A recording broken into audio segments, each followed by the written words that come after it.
There are 3 keys.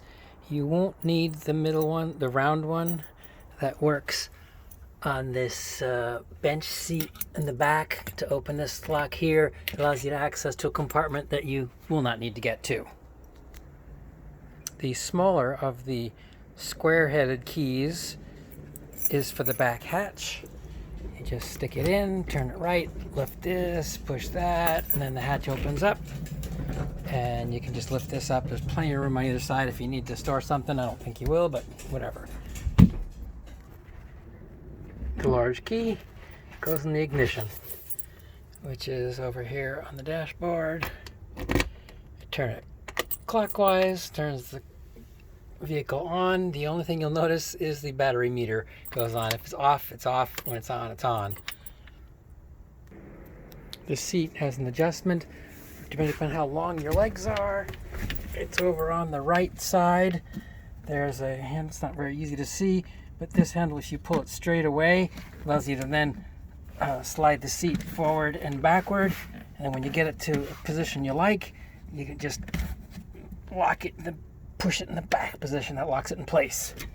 If you want to get a passenger in, which I understand you will be doing, the seat just lifts forward so someone can get in and sit in the back, and they should probably put one foot on either side of the driver. There is a parking brake, which I'd like you to use because otherwise it'll roll away. It's not very fancy, it's just Velcro on this brake. This right brake is the one that does the disc brakes in the back. Back wheels, much better stopping than the dual drum brakes. So when I'm not using the Velcro, I just stick it over here on the Velcro. The whole car is basically Velcro. Just stick it on there. I leave it sticking up so I see it. It reminds me to use it here as well. There's a switch on the dashboard below the key for on. They have a off-road and on-road position. On-road makes you street legal. It uses less wattage. There's a regulation up in California about how much energy the battery can provide to the motor or something like that.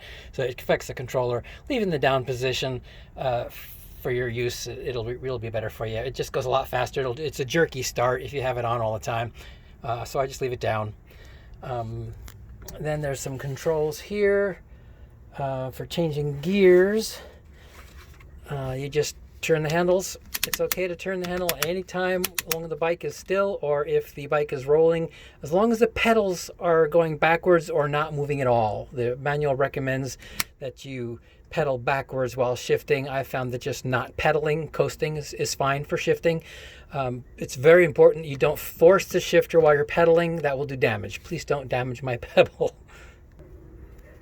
Okay, here is the thumb throttle.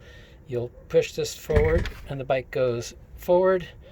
It springs back, so when you let go, it stops going forwards. If you want to use the electric, that's how you do it. This control on the top doesn't really do anything except for this switch here that my thumb is on.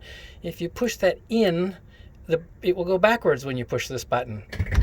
So be careful of that.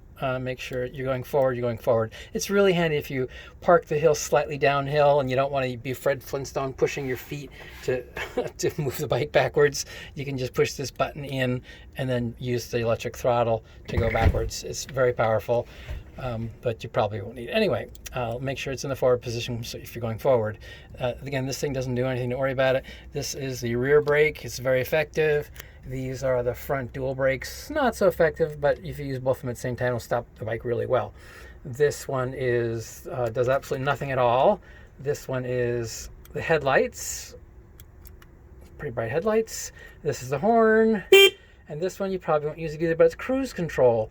If you activate the thumb throttle and then push this button, hold the button and then release the thumb throttle, you'll maintain a certain whatever speed you've set. It keeps the motor power the same.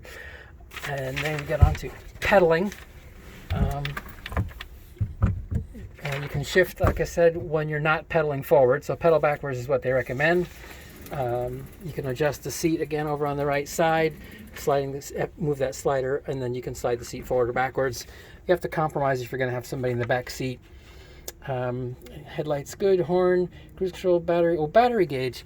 Battery gauge, I put some numbers on the bottom. 54.7 is pretty much a full battery. 44.8 when it's sitting still is about when the battery is going to fail. You're not going to get much further. When you're actually driving it and it dips down to 42.7, that means you're also pretty much near the end of the battery. I will top it off before they come and pick it up tomorrow, and I'll show you how to charge it right now. Should you need to charge it, you can sit it in the sun. 4 hours will give it a full charge, I believe. But you probably don't want to wait around. So you just go down here on the right side. You can open this little trap door, pull out this power cord, and plug it in. And then it will charge in, I think, about 2 hours maybe. I don't know, if you need to, but you probably won't need to for what you're using it for. It goes about 20 miles all electric on a charge, so that's probably all you'll need. I just checked my list and I forgot to tell you about turn signals. Not that you'll need them or care about them, but left and right and the middle is off. It makes a beeping noise so you don't leave it on accidentally.